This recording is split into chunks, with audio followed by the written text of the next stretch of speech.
திருவள்ளுவரின் வழியில் வாழ்ந்து வாழ்வின் உன்னத நிலையினை அடைய திருக்குறளோடு நாம் என்னும் இந்த நிகழ்விலே இணைந்திருக்கின்ற உங்கள் அனைவருக்கும் முதற்கண் வணக்கம். குறள் எண் 733, அதிகாரம் நாடு. சங்க காலத்தில் எல்லா வளங்களையும் தன்னகத்தே கொண்டு தன்னிகரற்று விளங்கியது தமிழ்நாடு.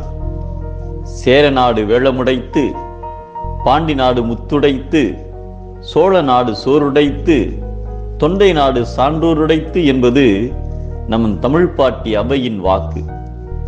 நிலவளமாகிய நெல்லும், மலைவளமாகிய யானை தந்தங்களும், கடல் வளமாகிய முத்தும், புலமை வளமிக்க சான்றோரும் தமிழகத்தின் தலை சிறந்த செல்வங்களாக விளங்கின. அக்காலகட்டத்தில் அண்டை நாடான இலங்கையை ஆண்டு வந்த மன்னன் பரராஜ சிங்கன் ஆட்சி காலத்தில் அந்நாட்டில் கடுமையான பஞ்சம் ஏற்பட்டது. பசியின் கொடுமையால் குடிமக்கள் மிகவும் இன்னலுற்றனர். அதனால் மன்னன் மனம் பதைத்து வாடினான். ஒரு நாள் இரவு அவரது கனவில் சோழ நாட்டில் வாழ்ந்த தடையின்றி கொடுக்கும் தகைமை வாய்ந்த சடையப்ப வள்ளலின் களஞ்சியத்திலிருந்து கப்பல் ஏறிய நெல் மூட்டைகள் யாழ்ப்பாணத் துறையில் வந்து மலைபோல் குவிந்தன. கண் விழித்து பார்த்தபோது கப்பலும் இல்லை, நெல்லும் இல்லை. இது கனவில் கண்ட காட்சி என்று மேலும் கவலையுற்றார் அந்த மன்னர்.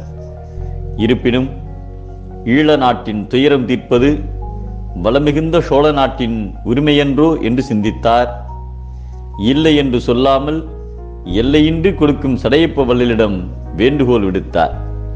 அடுத்த 6ஆம் நாளில் 1000 கப்பல்களில் வந்த நெல் மூட்டைகள் இலங்கையில் மலைபோல் குவிந்தன. சடையப்ப வள்ளலுக்கு நன்றி சொல்ல வந்தார் இலங்கை வேந்தர். சடையப்ப வள்ளலை சந்தித்து, இன்றுதான் என் நாட்டு மக்களின் முகத்தில் புன்னகை தவழக் கண்டேன். என் மனக்கவலை நீங்கியது. உண்டி கொடுத்தோர் உயிர் கொடுத்தோரே, இந்நெல்லை எல்லும் பொழுதும் உணவாக்கி உண்ணும் பொழுதும் தமிழ் அன்னத்தால் உயிர் வாழ்கின்றோம் என்ற உணர்ச்சி உண்டாகும்.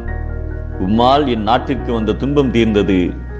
வயிறார உணவுண்ணும் என் நாட்டு உயிர்களெல்லாம் உம்மை வாயார வாழ்த்தும், உன் திசை நோக்கி வணங்கும் என்று கைகூப்பி தொழுது விடைபெற்றார் கவலை தீர்ந்த இலங்கை மன்னன்.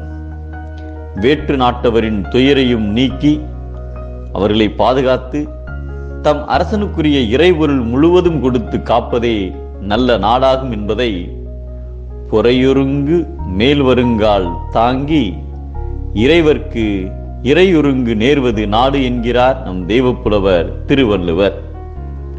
நாட்டு மக்களின் நாடி துடிப்பை காப்பதும் நாடு, நாடி வந்தவருக்கு நல்வாழ்வு தருவதுவே நாடு.